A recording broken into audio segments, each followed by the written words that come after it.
जय हिंद दोस्तों, मैं आप सभी के बीच लेकर आ गया हूँ क्लास 12 का क्वेश्चन बैंक केमिस्ट्री सब्जेक्ट का 2011 का जितने भी ऑब्जेक्टिव क्वेश्चन है उनका सोल्यूशन लेकर आ गया। ठीक है, तो चलिए वीडियो को शुरू से अंत तक जरूर देखिएगा। ठीक है, तो चलिए स्टार्ट करते हैं। सबसे पहला क्वेश्चन देखिए, पूछा गया है दोस्तों कि 234.2 ग्राम चीनी के घोल में 34.2 ग्राम चीनी है।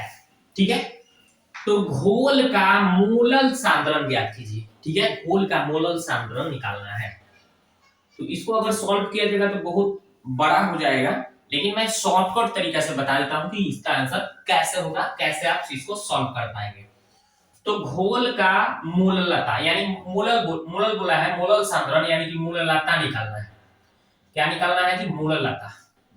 तो मोललता निकालने का यहाँ पे किस चीज का निकालना है, तो चीनी का। ठीक है, तो चीनी की मोलों की संख्या ऊपर लिखना है आपको दोस्तों। क्या लिखना है? चीनी की मोलों की संख्या ऊपर लिखना है। चीनी की मोलों की संख्या ऊपर लिख देना है। और इसमें किस देखिए यहाँ पे ये क्या है, इतना ग्राम चीनी के घोल, मतलब घोल है यानी बिलियन है वो ये जो दिया है दोस्तों बिलियन दिया है, और इतना ग्राम चीनी बोला यानी ये बिले है। तो नीचे तो होगा क्या, विलायक। नीचे क्या हो जाएगा, बट्टा में विलायक होगा। तो विलायक का द्रव्यमान नीचे लिख देना है। ठीक है, द्रव्यमान निकालना है, लेकिन कौन सी में होगा, केजी में होगा। क्योंकि मोल लता जो होता है दोस्तों का फॉर्मूला ही होता है मोल प्रति केजी। मोल प्रति केजी के अनुपात को ही क्या कहा गया है, मोल लता कहा गया है। आपको पता होनी चाहिए मोल प्रति केजी है ना। मोल प्रति केजी जो होता है मोललता का यूनिट होता है, मात्रक होता है। तो मोल प्रति यानी कि 1 केजी बिलियन के 1 केजी जो बिलियन होता है, ठीक है, जो हम लोगों का बिलियन होता है उसमें मोलों की संख्या 1 केजी जो होता है द्रव्यमान, उसमें मोलों की संख्या को ही क्या कहा गया है, मोललता कहा गया है। याद रखिएगा, है ना। किसी बिलियन के 1 केजी द्रव्यमान में मोलों की संख्या को ही क्या कहा जाता है, मोललता कहा जाता है। इसके अनुसार निकालें। चलिए, तो अब हमने ये तो लिख लिया। अब चलिए चीनी की मोलों की संख्या कहां से आएगा। तो चीनी की मोलों की संख्या तो देखिए इसमें बिलियन कितना है, देखिए थोड़ा सा फटाफट लिख देते हैं बिलियन। तो बिलियन कितना है भाई, ये देखिए लिखा है 234.2 ग्राम, ये लिखा है चीनी का। किसका है, चीनी का, है ना। ये चीनी और पानी का जो घोल बनता है उसी को ना बिलियन कहेंगे। ये बिलियन हो गया। अब मेरे को बिले कितना है भाई, चीनी कितना है, बिले मतलब वही चीनी कितना घोला है भाई। तो देखिए लिखा है 34.2 ग्राम। ठीक है, तो मुझे बिलियन निकल गया, बिले निकल गया, तो विलायक चाहिए। विलायक, तो विलायक कैसे निकलेगा, देखिए विलायक तो इस दोनों में से घटा लेंगे, बिलियन में से इसको घटा देंगे, यानी कि 234.2 ग्राम में से कितना माइनस करेंगे, 34.2 ग्राम माइनस करेंगे तो आ जाएगा यहाँ पे 200 ग्राम। कितना आ जाएगा, 200 ग्राम। और इसको हम केजी में कन्वर्ट कर लेंगे। काफी में कन्वर्ट करेंगे, क्योंकि हमने अभी बताया आपको कि मोललता जो होता है मोल बट्टे केजी, है ना, होता है। मतलब केजी में इनको कन्वर्ट करना पड़ेगा। तो 1000 से हम क्या करेंगे, भाग कर देंगे। 1000 से इसको भाग करेंगे तो केजी में ये बदल जाएगा। देखिए 2 शून्य से 2 शून्य खत्म, और 2 बचे 10, यानी कितना आ रहा है, 1/5 केजी आ रहा है। तो इसको हमें याद रखना है। इसका तो हमें पता चल गया 1/5 केजी। ठीक है, पता चल गया कैसे। इसको अगर नोट करना है तो यहां से आप नोट कर लीजिए। चलिए अब इसको हम मिटाते हैं। हमको पता चल गया है विलायक का कितना, मतलब विलायक का द्रव्यमान जो है केजी में कितना आया, 1/5 केजी। याद रखिएगा, इसको मिटाता हूं। चलिए हम शॉर्टकट में बता रहे हैं, लेकिन फिर भी बता दे रहे हैं कि आप ऐसा क्वेश्चन आप सॉल्व कर पाएंगे। चलिए अब चीनी के मोलों की संख्या निकालना है। चीनी की मोलों की संख्या निकालने के लिए क्या होता है, तो हमें ये कैसे निकालना होगा। तो देखिए इसका चीनी कितना दिया है जी, 34.2 ग्राम दिया है। चीनी जो दिया है, चीनी कितना है, चीनी कितना दिया है, 200 गलत नहीं 34.2 ग्राम दिया है। ठीक है, मोलों की संख्या निकालना है मेरे को। तो जितना बिले दिया है, चीनी बिले की मात्रा है ऊपर लिख देना है, बिले ऊपर लिख देना है। और इस बिले का हमें क्या निकालना है, परमाणु द्रव्यमान। तो चीनी के मोलों की संख्या का निकालना है। देखिए लिख देता हूं सूत्र, आपको पता चलेगा। चीनी की मोलों की संख्या, मोलों की संख्या अगर आपको निकालना है तो क्या करेंगे, चीनी, चीनी जो है ना मतलब विलेय की मात्रा, तो चीनी के द्रव्यमान लिख देना है, चीनी का द्रव्यमान, चीनी, चीनी का द्रव्यमान, ठीक है, और बटा जो चीनी की मात्रा है, चीनी का द्रव्यमान, और चीनी का परमाणु द्रव्यमान, ठीक है, चीनी का परमाणु द्रव्यमान, ये हमें नीचे लिख देना है, ठीक है। अगर ये चीनी इसको विलेय बोलते हैं तो यहाँ पे क्या बोल देंगे, विलेय लिख देंगे, है ना, विलेय, और नीचे भी क्या लिख देंगे, विलेय लिख देंगे, ओके, समझ रहे हैं। विलेय मतलब वही चीनी जो घुला है उसी को बोला गया है, तो विलेय लिखिए या फिर यहाँ पे चीनी लिखिए, कोई भी लिख सकते हैं। तो विलेय कितना है भाई, चीनी कितना है, देखिए उसमें लिखा है 34.2 ग्राम, और विलेय का परमाणु द्रव्यमान किससे, यानी चीनी का सूत्र याद है, C12H22O11, यही होता है फॉर्मूला चीनी का।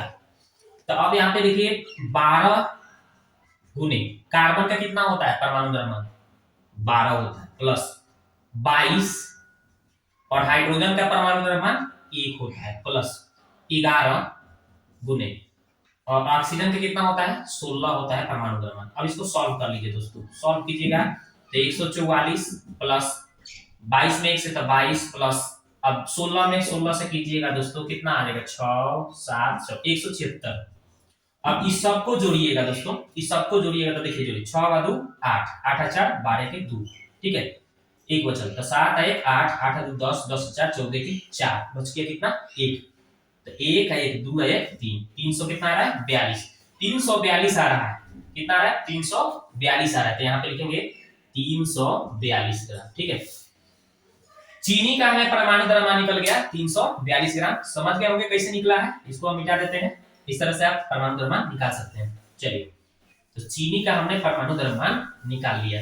तो चीनी की मोलों की संख्या निकालना हो तो क्या हमने सूत्र बताया, तो चीनी लिखना है, चीनी का द्रव्यमान बटा चीनी की मात्रा चाहे चीनी का द्रव्यमान, ठीक है, और बटा चीनी का परमाणु द्रव्यमान, याद रखिएगा। तो चीनी का जो द्रव्यमान दिया है, मात्रा दिया है, लिख दिए, और चीनी का परमाणु द्रव्यमान हमने कैसे निकाला अभी बताया आपको, ये लिख देना है। अभी ग्राम से ग्राम कट गया, और देखिए इसको काटिएगा ना तो नीचे क्या है, 1 10 बच जाएगा, कितना बचेगा 1 10 नीचे बच जाएगा, क्योंकि दशमलव को हटाना है, तो 1 दशमलव से हटाने के लिए क्या होगा, बटा में 10 देंगे तो ये सब कट गया, तो 1/10 आ रहा है, 1/10, 1/10 आ रहा है, ठीक है, 1/10, इसी को मोल कहा जाता है, मोलों की संख्या निकल रहा है तो ये मोल हो जाएगा, क्या हो जाएगा, मोल हो जाएगा, 1/10 मोल, ठीक है। अब ये सारा निकल गया, ये हमें पता चल गया, इसका मान पता चल गया, और चीनी का मोलों की संख्या पता चल गया 1/10 मोल। अब इसको हम सॉल्व करते हैं, इसको मिटाते हैं, ठीक है, चलिए मिटा दिया। अब आराम से यहाँ लिख लीजिए 1/10 मोल आया था, ओके, और ई आया है 1/5 केजी आया है। अब देखिए इसको सॉल्व कैसे करेंगे, तो देखिए 1/10 गुने 5 ऊपर चल गया और 1 नीचे आ गया, और ये मोल प्रति केजी, मोल प्रति केजी हो गया। अब ये देखिए 5 गुना 10 तो 1/2 मोल प्रति केजी हो रहा है, तो हम इसको भाग देंगे तो 0.5 मोल प्रति केजी आंसर हो जाएगा, 0.5 आ रहा है। देखिए ऑप्शन नंबर बी जो है इसका राइट आंसर है, ठीक है, तो इस तरह से आप इसको आसानी से सॉल्व कर सकते हैं, ठीक है। तो देखिए दोस्तों दूसरा क्वेश्चन में बोला गया है कि ये जो नाइट्रोबेंजीन है, यहाँ पे जो यहाँ पे किसी प्रतिकार की उपस्थिति में जब प्रतिक्रिया कर रहा है या अभिक्रिया कर रहा है, तो यहाँ पे ये एनिलीन बना रहा है। तो एनिलीन कैसे बन रहा है, देखिए ऑक्सीजन हट करके यहाँ पे क्या हो रहा है, हाइड्रोजन आ जा रहा है ऑक्सीजन के स्थान पे, यानी कि कहने पर ऑक्सीजन यहाँ पे हाइड्रोजन आ जा रहा है ना, हाइड्रोजन संयोग गया, यानी अपचयन अभिक्रिया हो जा रहा है, ठीक है, अपचयन। तो यहाँ पे जो x के स्थान पे दोस्तों होंगे वो क्या होंगे, इसके जो x के स्थान पे टीन या HCl होंगे, तभी ये हो पाएगा संभव, एनिलीन तभी ये बन पाएगा, यानी कि टीन और HCl, ठीक है, यानी कि SN और HCl, यानी कि टीन और हाइड्रोक्लोरिक अम्ल यहाँ पे x के स्थान पे मान होंगे, तो ये इसका आंसर हो गया। तो अब देखिए दोस्तों क्वेश्चन नंबर हम लोग 3 का देखते हैं। इसमें बोला गया है कि पोटेशियम हेक्सासाइनोफेरेट 2 का इसमें पूछा गया है Fe, इतना में Fe का परसंकरण क्या होगा, ये ना पूछा गया है Fe का परसंकरण। तो आपको पता होना चाहिए दोस्तों, ये F ही जो होता है प्लस 2 इसमें होता है, इसमें 26 होता है इसका परमाणु संख्या। कितना होता है? 26। अब इसी के आधार पे हम थोड़ा सा ट्रिक की तरफ से बताते हैं आपको, ठीक है। तो यहाँ पे आर्गन से तुलना किया जाता है। आर्गन कितना होता है? 18 होता है, ठीक है। 4s2 और 3d4 लिखेंगे। क्यों जी? क्योंकि 18 और 2 20 और 4 24 लिखूंगा, क्योंकि यहाँ पे 2 प्लस हो चुका है, ठीक है। तो 24 हो गया, ठीक है ना, क्योंकि 2 इधर निकल चुका है। अब चलिए ये, और या फिर इसको हम ऐसे लिख देंगे, आर्गन को ऐसे लिख सकते हैं 18, और इसका इलेक्ट्रॉन अगर इसको इसके पास चला जाएगा तो 3d6 हो जाएगा, और यहाँ पे 4s 0 हो जाएंगे, मतलब इसमें s इलेक्ट्रॉन खत्म, मतलब इसका 2 इलेक्ट्रॉन स्पेशल लगे तो नहीं है। और यहाँ पे d की चर्चा हो गई, s की चर्चा हो गई, एगो p बाकी रह रहा है, तो 4p यहाँ पे लिखा जा सकता है, ठीक है। तो d में कितने रहते हैं आपको पता होंगे, कितने रहते हैं भाई? कितने रहते हैं? 5 5 रहते हैं ना इसमें, 5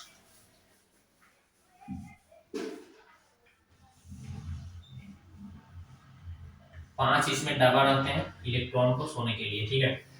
तो इसमें से देखिए, पहले तो इसमें डी की बात कर रहा हूँ, तो डी में कितना? 6 इलेक्ट्रॉन इसमें लिखा जाएंगे। जैसे देखिए ये इलेक्ट्रॉन हो चुके,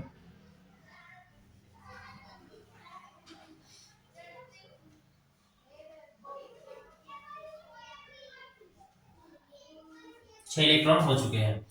अब उसके बाद में ये 2 खाली डबल बच रहा है। फिर एस की बात करते हैं, तो एस में कितने रहते हैं? एक ही डबल रहते हैं, जिसमें 2 इलेक्ट्रॉन होते हैं। और पी में कितने रहते हैं? 3 ठो डबल रहते हैं, जिसमें 2 इलेक्ट्रॉन सोते हैं, तो कितना हो जाएगा? 6 हो जाएंगे। तो यहाँ पे देखिए ये एस वाला हो गया, ये पी वाला हो गया। तो देख लीजिए इस डी में कितना खाली बच गया डब्बा? 2 ठो। एस में एक डब्बा खाली है, और पी में कितने डब्बा खाली है? 2 गो। तो क्या हो गया देख लीजिए, पी में क्या हो? 1 2 3 हो ना, 3 गो खाली है डब्बा, तो 3 ठो। कितना हो गया? D2S P3। D2S P3 option में देखिए कहाँ है, ऑप्शन नंबर सी इसका राइट आंसर हो गया, ठीक है। तो इस तरह से आप इसको ट्रिक तरीके से बना सकते हैं।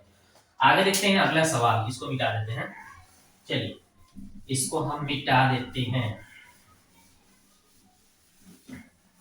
जल में सूरज का प्रकाश विक्रिया की कोटि क्या होगा? यहाँ पे कुछ भी हो, कुछ भी रिएक्शन दिया हुआ, सूरज का प्रकाश की उपस्थिति में अगर बोल दिया तो उसका कोटि कितना होता है? 0 होता है, ठीक है। जैसे आप H2 प्लस Cl2 ही ले लेते हैं, और यहाँ पे लिख देते हैं सूरज का प्रकाश, ठीक है। सूरज का प्रकाश लिख देते हैं, सूरज प्रकाश, ठीक है। और यहाँ पे अभिक्रिया की कोटि की बात कर दे, अभिक्रिया की कोटि की बात कर दे, तब पर भी इसका आंसर जो होगा कोटि क्या होगा? 0 ही होगा, ठीक है। कितना होगा?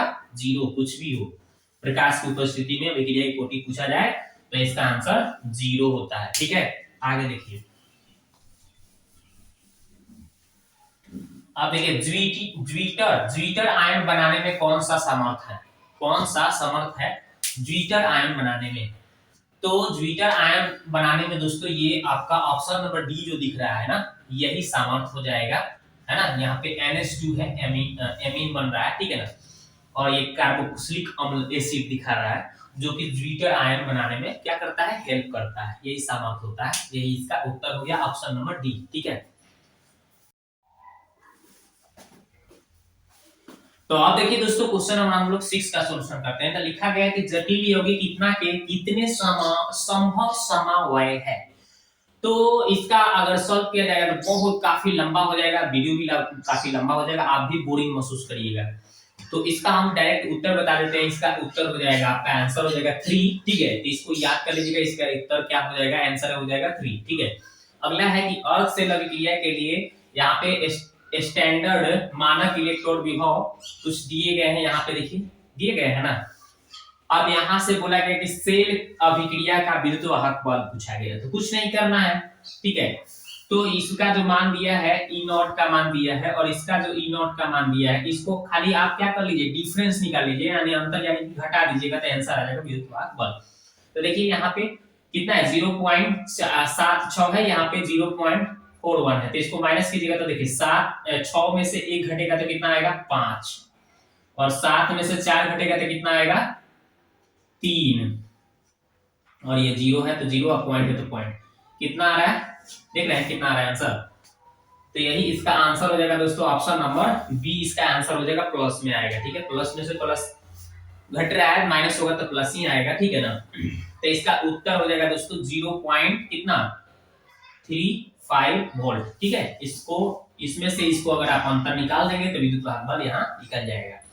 अगर ये सांद्र H2SO4 में निर्जलीकरण का निम्न अल्कोहल में कौन 2 ब्यूटीन देता है, 2 ब्यूटीन देने की बात कर रहा है, 2 ब्यूटीन की बात कर रहा है देने का, तो यहाँ पे प्रोपिल 2 ऑल नहीं होगा, इससे 1 प्रोपेनॉल से नहीं हो सकता। हाँ, ब्यूटेन 2 ऑल से अगर हम कराएंगे निर्जलीकरण तो हमें पता प्राप्त हो जाएगा क्या 2 ब्यूटीन, ब्यूटेन 2 ऑल से कराएंगे तो 2 ब्यूटीन हमें मिल जाएगा, यानी ऑप्शन नंबर इसका सी आंसर हो जाएगा। आगे देखते हैं, निम्न में कौन द्वितीयक सेल है। तो आपको तो पता होगा द्वितीयक सेल किसको कहा गया है, लेड स्टोरेज बैटरी को द्वितीयक सेल कहा जाता है। अगला है कि निम्न में कौन बायोडिग्रेडेबल बहुलक है। बायोडिग्रेडेबल बहुलक का मतलब होता है, बायोडिग्रेडेबल बहुलक का मतलब होता है जो सड़ गल जाए, ठीक है, और किसी जीव जंतु को नुकसान न पहुंचाए। ठीक है, जिसको अगर नष्ट करना हो, सड़ा गला दिया जाए तो वो गल जाए और किसी को क्या करे नुकसान ना पहुंचाए, उसको कहेंगे। ठीक है, तो ये देखिए, तो इसमें देखिए इसमें बोला गया है सेलुलोज बोला है, सेलुलोज, पॉलीथीन, पीवीसी, नायलॉन 66। ये देखिए दोस्तों, नायलॉन 6 जो होता है दोस्तों, ये टायर को बनाने में काम आता है, नायलॉन 66 टायर बनाने में। तो टायर को अगर आप जलाइएगा तो उतना मतलब नष्ट भी नहीं होता है, और जलाने पर क्या होता है उसके धुआं निकलने से जीव जंतु को खतरा बीमारी हो सकता है, तो ये तो नुकसान पहुंचाएगा, तो ये तो बायोडिग्रेडेबल नहीं हुआ। ठीक है, ये भी नहीं होगा। पीवीसी की बात करते हैं, पीवीसी तो पीवीसी आप जानते हैं तार होता है ना, तार के ऊपर से जो कवर लगाए होते हैं उसको पीवीसी बोला गया है। तो वो जो तार के कवर होते हैं वो भी तो प्लास्टिक क्या ही होता है, कुछ नायलॉन इस तरह से, उसको जलाने पर भी तो नुकसान होगा, तो भी जलाने पर भी नुकसान पहुंचाएगा जीव जंतु को, तो ये भी आपका बायोडिग्रेडेबल बहुलक नहीं है। ये पॉलीथीन भी तो जलाइएगा तो ये पूर्ण रूप से नष्ट भी नहीं होता है और जीव जंतु को नुकसान भी पहुंचाएगा, तो ये भी आपका नहीं है।